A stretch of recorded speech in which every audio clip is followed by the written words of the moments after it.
Àwọn míì máa ń ṣe àṣìṣe bóyá wọ́n fún wọn níṣẹ́ nílé ìwé àbí níbi iṣẹ́ náà nsìnyí. Bóyá ẹnìkan wá ràn wọ́n lọ́wọ́ nínú ẹ̀, ẹni yẹn ó fi comment sí i, ó dẹ̀ lè j'áwọn náà lọ ti fi comment sí i. Wọ́n ṣe ink sínú ẹ̀, wọ́n dẹ̀ fẹ́ send file yìí, wọn ò dẹ̀ fẹ́ máa yọ́ lẹ́yọ kọ̀ọ̀kan báyìí. Tàbí pé ta bá lọ sábẹ́ file gan, bóyá a mọ̀ pé àwọn properties máa ń tẹ̀lé àwọn files wa. Ta bá lọ síbi info nsìnyí, lẹ́gbẹ̀ẹ́ ńbí báyìí ó ń sọ properties, ó ń sọ orúkọ ẹni tó ń ṣiṣẹ́ fáìlì yìí, ẹni tó ṣiṣẹ́ gbẹ̀yìn ńbẹ̀.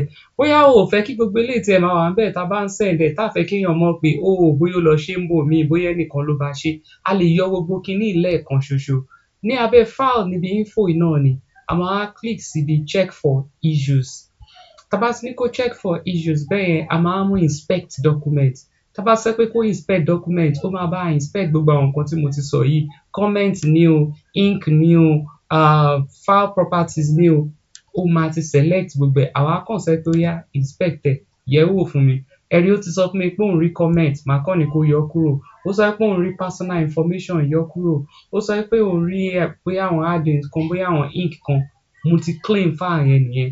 Tí n bá dẹ̀ sọ pé close, tí n bá wá yẹ̀ẹ́ wò padà, ó ti yọ gbogbo nǹkan tó ń jẹ́ properties pé bóyá ẹni tó ṣiṣẹ́ gbẹ̀yìn ńbẹ̀. Tí n bá tún wọnú file yẹn náà, ó ti yọ gbogbo àwọn comment, gbogbo àwọn ink yẹn, a lè máa clean file wa báyìí.